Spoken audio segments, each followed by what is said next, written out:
Hello everyone, welcome to TechPesta. In this video, I'm going to show you how to repeat Excel header on all pages while printing. If you have multiple pages of the data on Microsoft Excel workbook, your data header will not repeat by default.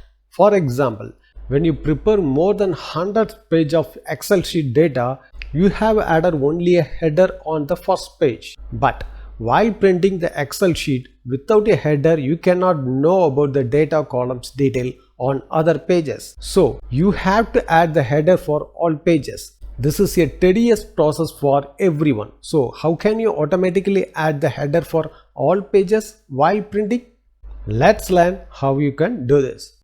Open the Excel sheet what you would like to print. In this Excel sheet, 200 rows data available. So just I make a print for this.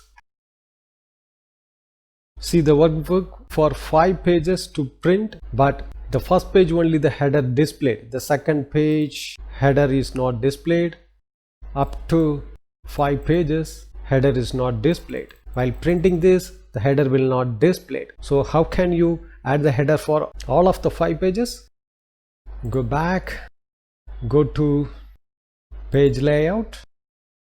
Here you have to click on the print tiles. The print title section, rows to be repeat at top. You have to click on the field. The arrow will be displayed. You have to choose the rows what you would like to repeat. I'm choosing this header. So now you have to click on the icon. Then you have to click OK. Now save your Excel sheet. You have to go to print. Now you have to move for second page. See, the second page also had a display.